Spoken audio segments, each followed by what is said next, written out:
কি ব্যাপার, রিয়াজ তো এখনো এলো না? আমার স্কুলের সময় হয়ে গেল। ও তো 10:30টার মধ্যে চলে আসবে বলেছিল। ওই তো চলে এসেছে।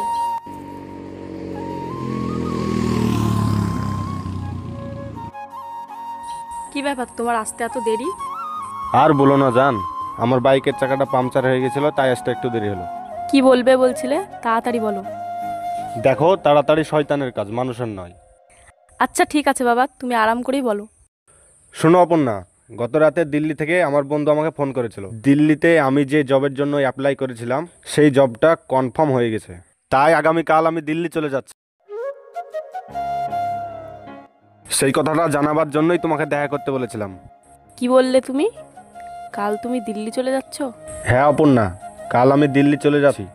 কিন্তু তুমি কোনো চিন্তা করো না, আমি খুব তাড়াতাড়ি বাড়ি ফিরে এসে তোমাকে বিয়ে করে আমরা দুজনে অনেক দূরে হানিমুনে বেড়াতে যাব। কি হলো, মুখটা নিচু করে রইলে কেন? মুখটা তোলো। এ কি, তুমি কাঁদছো? কই না তো।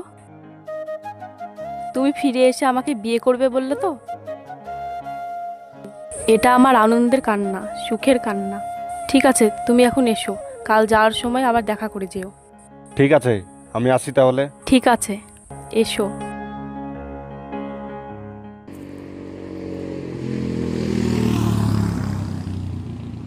মা আব্বা তোমরা ভালো থেকো, আমি আসছি। ঠিক আছে, ভালো করে যাবি আর নিজের খেয়াল খেয়াল রাখবি। রেখো।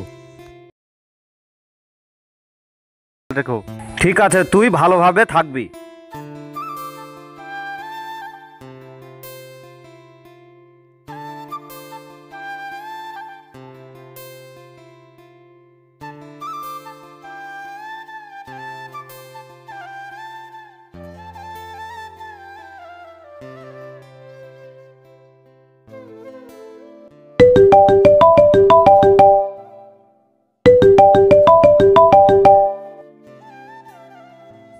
হ্যাঁ, তুমি তাড়াতাড়ি চলে এসো। ঠিক আছে, আসছি।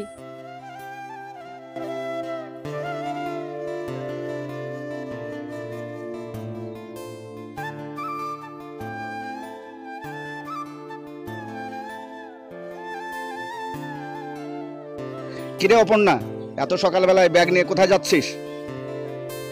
আব্বা, আজ টিউশনে এক্সট্রা ক্লাস আছে তাই। ও ঠিক আছে, যা।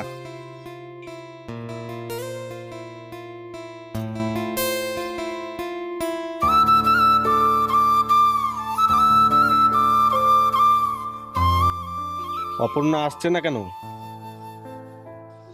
ওই তো আসছে।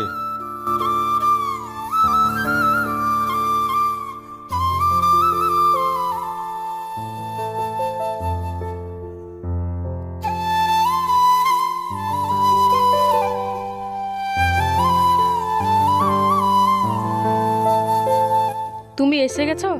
হ্যাঁ। আমি তোমার জন্য একটা উপহার নিয়ে এসেছি। চোখ বন্ধ করো।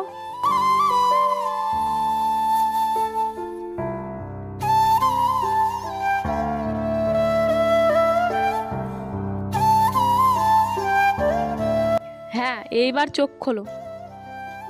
এ কি, এত সুন্দর ঘড়ি! কই হাতটা দেখি। এই ঘড়িটা নিশ্চয় তোমার চেয়ে বেশি সুন্দর নয়?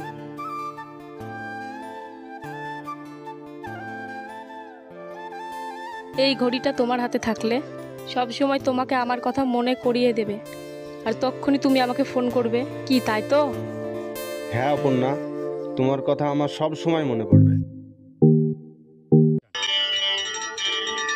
কাজল কালো ওই দুটি চোখ, ও চোখে জাদু আছে। চোখের আড়াল হতে গেলে পড়ে যায় চোখের কাছে। গোলাপে রাঙা ঠোঁটে তোমার মায়াবী মধুর হাসি।